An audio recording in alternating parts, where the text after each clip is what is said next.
They thought they could erase me. After 33 years of loyalty, they replaced me with a machine, laughed behind my back, and assumed I'd fade away. But I remembered everything. Every lie. Every cover-up. Every woman they silenced. While they celebrated my silence, I was plotting a storm that would bring their empire crashing down. My name is Dolores Mayfield, and this is my story. Thank you for listening. If you feel comfortable, drop a comment below and tell me where you're tuning in from. What time it is there? Now, let me take you back to where it all began. I started at Halverson Systems in 1990. I was 33, newly divorced, a single mother fighting to build a life for my daughter, determined not to beg for anyone's help. The office was my second home. Floppy disks cluttered desks. The coffee pot was older than me, and the CEO still shook your hand like he meant it. I poured my heart into that place. Stayed late without being asked. Taught myself every new system they rolled out. Trained interns who climbed the ranks to directors. Never once did I demand more than I'd earned. People used to say, "Dolores, you know everything that goes on around here." And I did.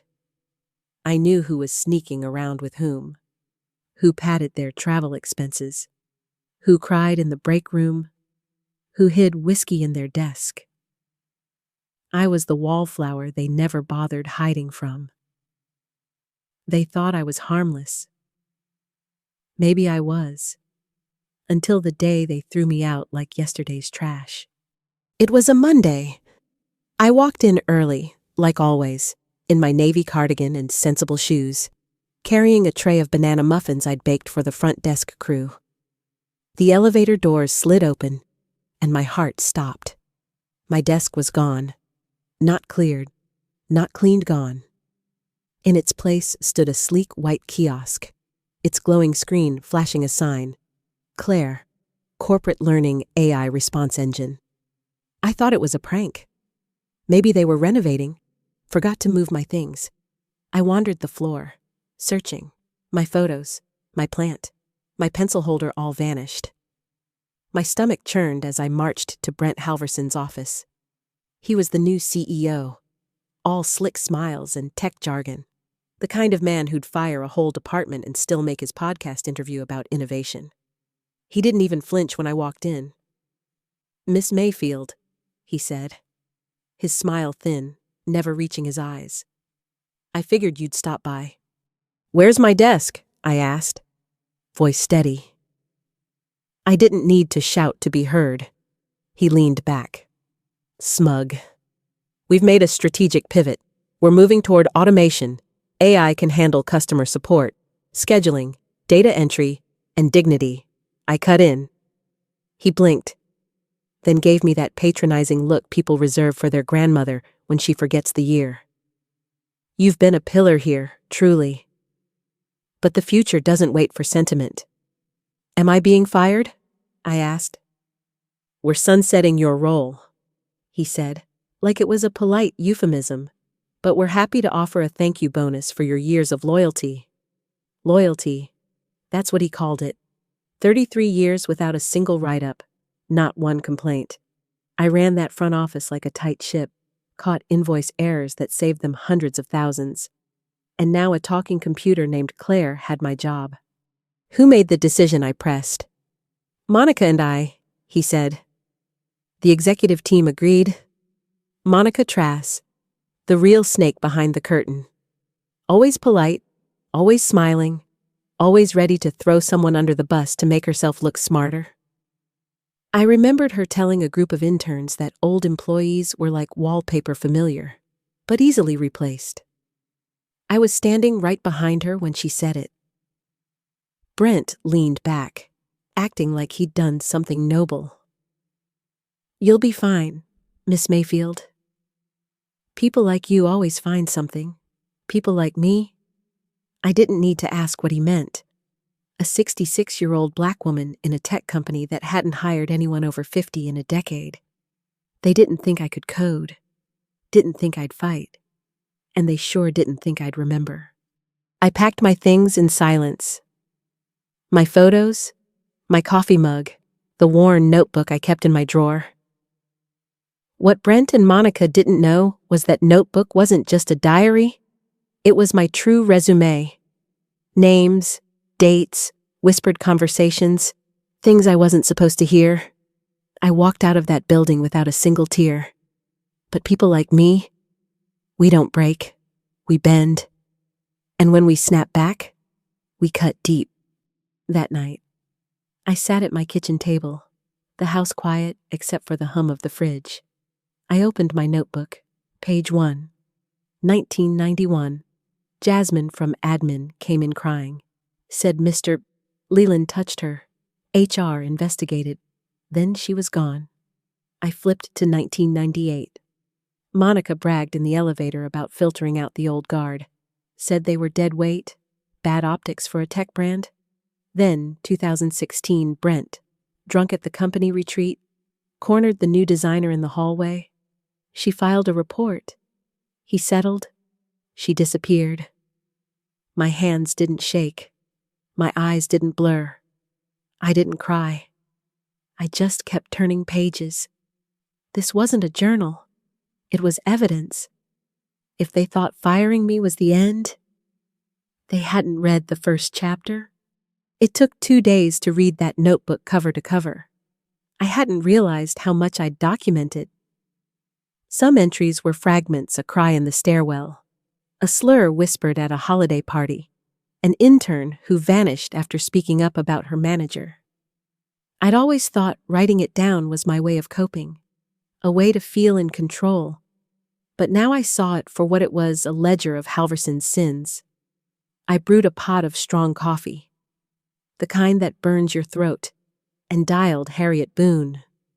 She'd been head of HR for 12 years before Monica bullied her into early retirement. She wasn't just my friend, she was the one person who remembered things the way I did. "Dolores," she said, picking up, her voice warm but cautious. "Lord, it's been a minute. You all right? They fired me," I said. Silence. Then, they replaced me with an AI named Claire. She made a sound like she'd swallowed a curse. Brent and Monica. She sighed. That woman's been scheming to erase anyone with a conscience since she got the corner office. "I need to talk to you," I said, not over the phone. The next morning, I showed up at Harriet's brick bungalow on the east side, where neighbors still waved and conversations lingered. I brought my notebook, a lemon pound cake, and a bottle of sweet red wine. We sat at her kitchen table, like we did when our daughters were young and our backs didn't ache. I told her about Claire, about Brent's smug smile, about Monica's silence. Then I handed her the notebook. She read slowly, her jaw tightening with each page. When she reached the entry about Lucia, the Latina intern, she froze. "I remember her," Harriet said. "She came to me crying, said her manager asked her to stay late, then tried to touch her. I filed a report. Then Monica took over. Next thing, Lucia was gone."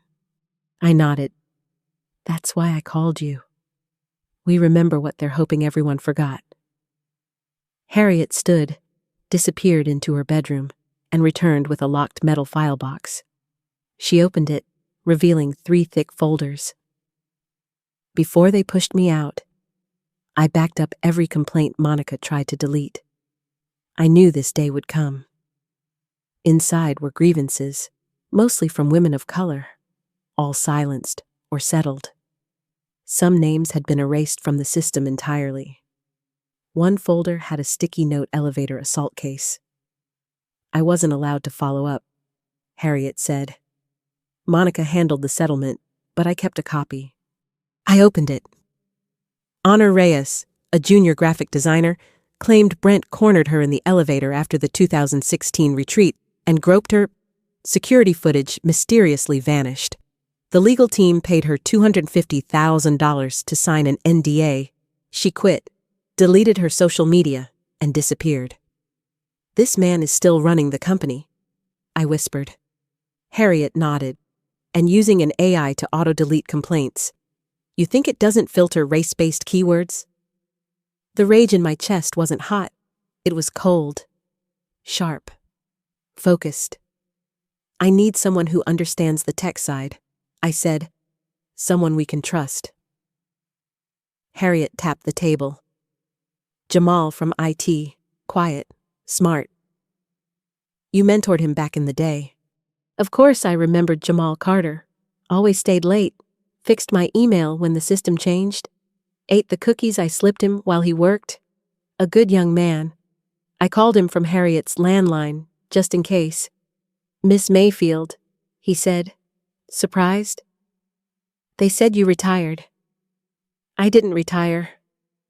I got replaced by a robot. He paused. That's not right. I know, I said. And I think you do, too. He met us at a diner off Old National, quiet, filled with retirees and soft gospel music. When we showed him the files, his eyes widened. I knew something was off. He said, since Claire was installed, I haven't seen a single harassment complaint. They disappear before HR sees them. Because they do, Harriet said. We have paper copies proving it. Jamal took a shaky breath. Miss Mayfield, I found something last week, a debug log, hidden in the back end. It tracks every deleted submission, dozens of them, some with screenshots, audio. Can you get them, I asked. I can't download without triggering flags, he said, but I can mirror the log to an external drive. I smiled for the first time that week. Then let's do it. He hesitated. If they find out, they won't. I said, I've spent 33 years learning to be invisible. That night, I typed a name into my browser, Raina Dubose, an investigative journalist known for toppling powerful men with clean suits and dirty secrets. I drafted an email 3 times before sending subject AI system erasing harassment complaints at Halverson Systems. My name is Dolores Mayfield. I worked there for 33 years. I have evidence of racial discrimination, sexual harassment, and data manipulation. I'm ready to talk. 15 minutes later, she replied, 2 words, prove it? I smiled. I would. They didn't recognize me when I returned. Not Monica, not Brent, not the interns I'd trained. I wore a curly gray wig, oversized glasses, and a janitorial uniform borrowed from Harriet's cousin. I walked with a limp, pushed a mop bucket like my hip was bad. Nobody looked twice. If you weren't in a blazer or heels, you didn't exist. That's how I knew they'd never seen me to begin with. Harriet called in a favor to get me on the nighttime cleaning crew. Halverson outsourced to a third-party company cheap labor. No background checks, no ID badges, perfect cover. On my first shift, I walked onto the main floor I'd once run like a ship. My stomach twisted. My nameplate used to sit at the front desk. My notes, pens, files all gone, in their place. Claire's screen blinked silently, polite, professional, complicit in silencing people like me. Monica walked past, heels clicking, laughing with a junior manager about the dead weight we finally dumped. I froze by the janitor's closet, listening. We should have done it sooner, she said. The old-timer slowed everything down. Now Claire handles it in half the time. No more HR messes. The man chuckled. I swear, another complaint about uncomfortable eye contact, and I'd lose it. Monica smirked. Let the algorithm deal with their feelings. I pressed record on the burner phone in my pocket. Later, I cleaned the executive conference room. Brent was there, drunk, red-faced, bragging to investors on a Zoom call about Claire's cost-effectiveness. Then he said something I'll never forget. We didn't just streamline, we sanitized. All that HR drama gone. Claire doesn't care if someone feels uncomfortable. She's a machine. She's perfect. I moved to wipe the glass table as he slurred, "Dolores Mayfield. Now there's a dinosaur. I don't miss that sad cardigan one bit." I gripped the rag tighter, turned my back, kept recording. That was the third time that night I heard my name like a joke, an afterthought, like 33 years meant nothing. The next day, I met Jamal in the parking lot. He looked nervous, eyes darting. "You all right, baby?" I asked. He shook his head. "I got the logs, every deleted complaint, audio, text, screenshots, stuff you wouldn't believe. Try me." He handed me a flash drive. One file, from 2 months ago, was from Tasha, a new hire. She said her manager followed her into the bathroom, told her to relax if she wanted to keep her job. She submitted audio.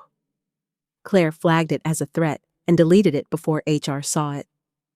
"Where is she now?" I asked. "She quit." Sent a group email saying she didn't feel safe. Monica called her unstable. I clenched my teeth. "She's not unstable. She's not quiet." Jamal nodded. "There's more. Brent's calendar entries, late-night meetings with women. One tried to cancel. He marked her non-compliant." I closed my eyes. The anger wasn't hot, it was sharp, controlled. "Does Raina have this?" "Not yet," he said. "I was waiting for you." "Send it," I said. "Tonight." That evening, I met Raina at a soul food spot on the west side. She had a sharp jawline, a silk headscarf, and a stare that cut through you. I brought a folder. She brought a recorder. "I'm not looking for a quote," she said. "If we run this, we burn the house down." "Good." I said, "I'm not handing you sparks. I'm handing you gasoline." I showed her my notebook, Harriet's files, Jamal's logs, audio of Monica mocking survivors, Brent laughing about scrubbing the culture. She flipped through the evidence in silence, then said, "I've covered senators, Fortune 500s, but this is rot in plain sight. What do you need from me? Your permission to use my name and a photo?" I slid a headshot across the table. No smile. I didn't need one. My name is Dolores Mayfield. I worked at Halverson for 33 years. They fired me, replaced me with an algorithm, and erased the women who came to me for help. Tell them I'm not gone. I'm just getting started. She clicked off the recorder, extended her hand. "Miss Mayfield, let's set the match." By the time I got home, Raina had drafted the headline, "Deleted how a corporate AI system was used to silence harassment complaints and protect a CEO's crimes." I read it twice, went to bed, and slept better than I had in years. They thought I was irrelevant. But I had something they could never automate, a voice, and I was ready to use it. The story broke on a Sunday night. By Monday, the city knew my name. It started small, a few retweets, some shares. By 8 a.m., it was a tidal wave. Raina's headline flooded every timeline, every group chat Black women used to survive corporate America. I sat on my porch, robe swinging, sipping ginger tea, watching the neighborhood buzz. Miss Florence from down the street rushed over, iPad in hand like it was scripture. "Dolores." She gasped. "Is this you?" I nodded. She covered her mouth. "Baby, you lit the match and burned the whole house down." "Brick by rotten brick," I said. Raina's article laid it bare. Claire was trained to delete HR complaints with specific keywords, especially from women of color. Their language was flagged as emotional disruption and auto-archived. She published Jamal's logs, harassment emails, audio transcripts, Monica's messages bragging about ousting the old guard. Then came the recordings, Brent's voice, laughing, Dolores Mayfield, sweet like a church auntie, always smiling, always soft. But this is a fast game now. No room for muffins and menopause? They bolded that quote. I didn't cry. The internet did it for me. By 9 a.m., hashtags trended Justice for Dolores, You Can't Delete Us, Halverson Exposed, Brent New. Jamal texted from inside. Brent's locked in his office.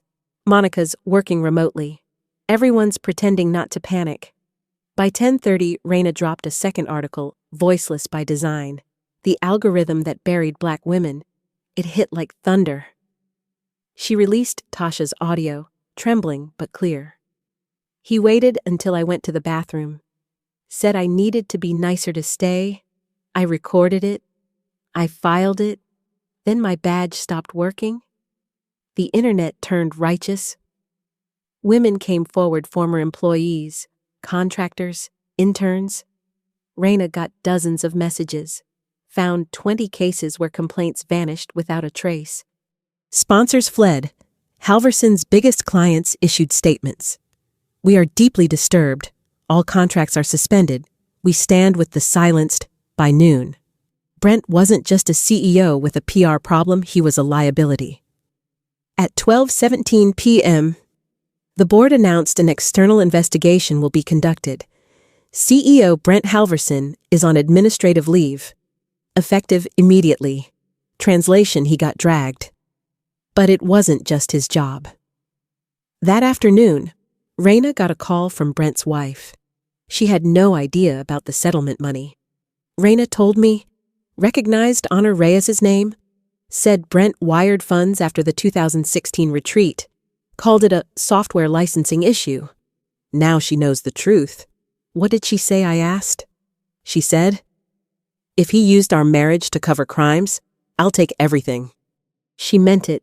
By day's end, she filed for divorce, revoked her company shares, and handed evidence to the DOJ. Raina dropped a third story, Deleted and Divorced Wife of CEO Breaks Silence on AI Abuse and Cover-Up. It included proof Brent used company funds for multiple settlements. His wife vowed to cooperate with authorities. The dam broke. The EEOC, Department of Labor, and DOJ launched investigations. Jamal sent a photo of Brent leaving with a cardboard box, captioned, he packed the AI tablet. Guess he needed someone to talk to. I laughed out loud. Harriet called that evening. You watching Channel 7? I turned it on. Anchors read Raina's quotes. Showed Brent's weak apology next to women coming forward. One cried on camera, Dolores stood up for us. She did what the system was built to prevent. She remembered. My chest swelled not with pride, but relief. I'd been a whisper in a storm. Now the storm was mine. Monica didn't show up the next day. Word was she fled to Miami on sabbatical. A leaked email showed her telling Brent, let the old woman have her moment. It'll blow over. It didn't. By week's end, Raina's fourth article went viral, The Blueprint: How One Woman's Notes Took Down an Empire. I got interview requests, book offers, an HBCU commencement invite. I said no. I didn't need the spotlight. The truth was enough. For the first time in 33 years, I wasn't invisible. I didn't just expose them, I reminded the world what they tried to erase. By Friday, Halverson was a ghost ship. The parking lot was empty, the lobby silent. I watched the news while buttering toast. Anchors no longer tiptoeing. Massive fallout at Halverson. Former CEO faces federal charges. Employees speak out about racism, retaliation. Clips showed Brent scowling, Monica dodging cameras. I sipped my coffee, took it in like the Sunday paper. This wasn't just news. It was history. Jamal called, breathless. Miss Mayfield, it's done. They're shutting down Claire. Public pressure got too loud. Raina proved the AI was trained to suppress harassment data. They're calling it the most unethical corporate AI deployment ever. I exhaled.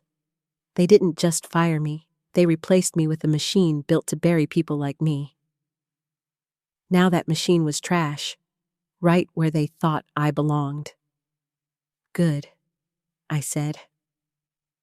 It never could run the front desk like I did.